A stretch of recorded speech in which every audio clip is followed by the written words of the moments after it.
बौद्ध धर्म दुनिया का चौथा सबसे बड़ा धर्म है, जिसको मानने वाले पूरी दुनिया की जनसंख्या के लगभग 12% लोग हैं।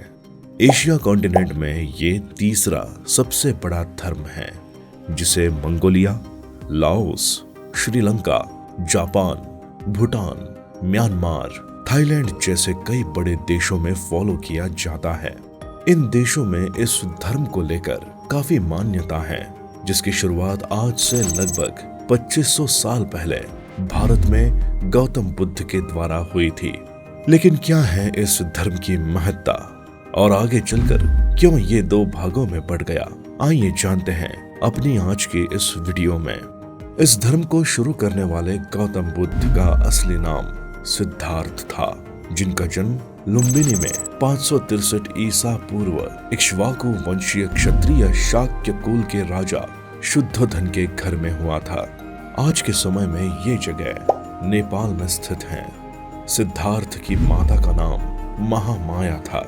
ऐसा बताया जाता है कि जब सिद्धार्थ का जन्म हुआ था तो किसी साधु ने उनके बारे में भविष्यवाणी की थी कि ये बड़े होने के बाद सांसारिक मोह माया त्याग कर बहुत बड़े संत बन जाएंगे और घर गृहस्थी राजपाट को त्याग देंगे। इस भविष्यवाणी की वजह से बचपन से ही इन्हें या इनके आसपास किसी भी दुख या पीड़ा का एहसास नहीं होने दिया जाता था। इनके आसपास दुनिया की तमाम सुख सुविधाएं जमा रहती थी, यहाँ तक कि किसी बूढ़े, लाचार या बीमार व्यक्ति को कभी इनके आसपास नहीं आने दिया जाता था। कुछ इस तरह से इन्होंने कुछ वर्षों की जिंदगी बड़े चैन सुकून से व्यतीत की। इन्हें दुख, पीड़ा, बीमारी इन सब के बारे में कोई जानकारी नहीं थी। इनके सामने किसी को रोने भी नहीं दिया जाता था। यहाँ तक कि घर के किसी भी नौकर को उनसे अपने किसी दुख या तकलीफ के बारे में बात करने की अनुमति नहीं दी गई थी।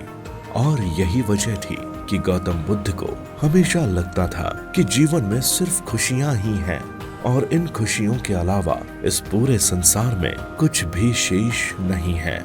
जैसा कि उनके बारे में भविष्यवाणी की गई थी, ठीक वैसे ही इतने सुख साधन होने के बाद भी गौतम बुद्ध के मन में हमेशा एक असंतोष सा फैला रहता था।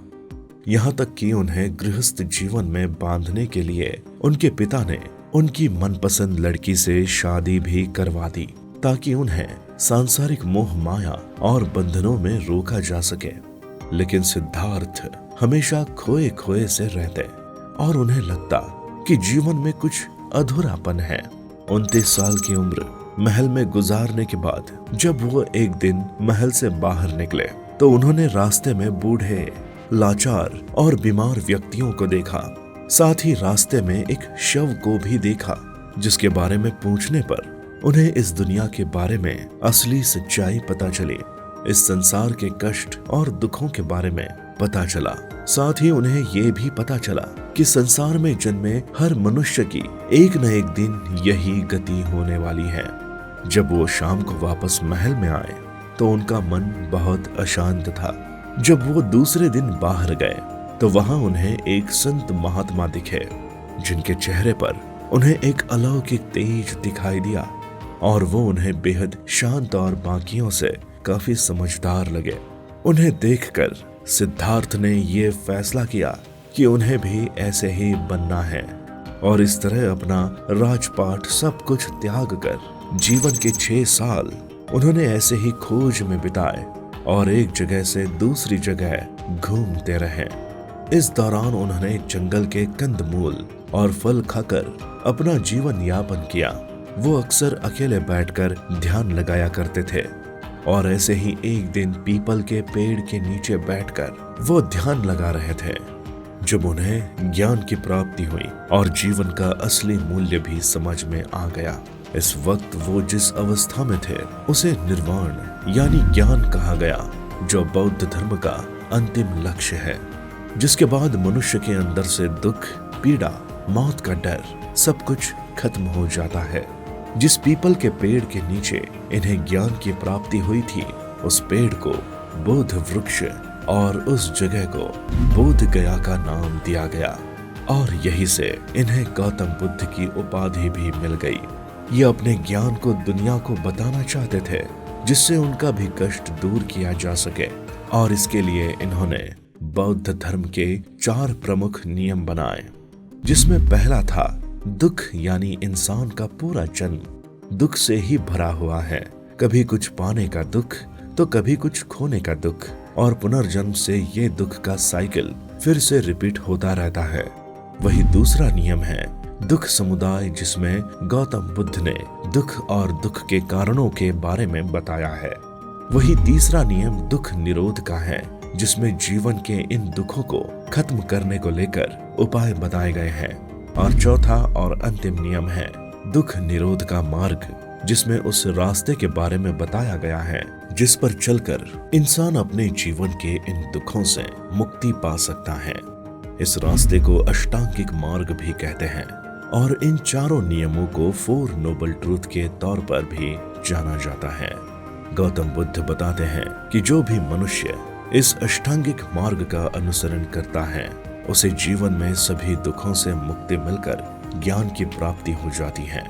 ज्ञान प्राप्ति के बाद गौतम बुद्ध कुल 45 सालों तक जिंदा रहे थे, जिस दौरान उन्होंने भारत के कई उपमहाद्वीप में घूमकर लोगों को ज्ञान दिया था और उनके जीवन का अंधकार दूर किया था। बीतते समय के साथ धीरे धीरे लोग इनसे जुड़ते गए और कुछ इस तरह से बौद्ध धर्म की शुरुआत हो गई। 483 ईसा पूर्व जब गौतम बुद्ध का देहांत हो गया, तब उनके ही शिष्यों के द्वारा और अनुयायियों के द्वारा इस धर्म को अलग अलग हिस्सों में फैलाया गया, जहां पर धीरे धीरे करके इस धर्म का प्रचार प्रसार लगभग पूरे एशिया में हुआ। ईस्ट और साउथ ईस्ट एशिया में आज काफी लोग हैं जो बौद्ध धर्म को मानते हैं। अलग अलग मान्यताओं के चलते आगे चलकर ये थेरावाड़ा और महायान में बढ़ गया। थेरावाड़ा बौद्ध धर्म की सबसे पुरानी शाखा है। इस शाखा में पाली भाषा में लिखे गए 3 धार्मिक ग्रंथों का मुख्य रूप से अनुसरण किया जाता है। इस शाखा को मानने वाले लोगों की ऐसी मान्यता है कि गौतम बुद्ध कोई भगवान न होकर बल्कि महापुरुष हैं, और यही वजह है कि इन लोगों में इनके किसी धार्मिक समारोह में ये बुद्ध की पूजा भी नहीं करते हैं। थेरावाड़ा को मुख्यतः श्रीलंका, कंबोडिया, वियतनाम, वर्मा जैसे देशों में फॉलो किया जाता है, जबकि महायान शाखा को मानने वाले लोगों का ये कहना है कि दुनिया के ज्यादातर लोग निर्वाण मार्ग को अकेले ही प्राप्त नहीं कर सकते हैं, बल्कि इसके लिए उन्हें एक दूसरे की सहायता की जरूरत पड़ती है। और यही वजह है कि महायान शाखा में हमेशा आपसी मदद की भावना रखते हुए बोधिसत्वों का अनुसरण किया जाता है। बोधिसत्व मुख्यतः वो लोग होते हैं जिन्हें निर्वाण की प्राप्ति हो चुकी होती है। इस शाखा को मानने वाले ज्यादातर Japan, Korea, Taiwan, Tibet, Bhutan जैसे देशों में पाए जाते हैं। तिब्बत के बौद्ध धर्म में गुरु एक विशेष महत्व रखते हैं और उन्हें आदर के साथ लामा की उपाधि दी जाती है। तो आपको बौद्ध धर्म से जुड़ी हुई ये वीडियो और हमारे द्वारा दी गई जानकारी कैसी लगी, हमें कमेंट में बताएं। और वीडियो पसंद आया हो तो इसे लाइक करके हमारे चैनल को सब्सक्राइब करना बिल्कुल भी ना भूलें।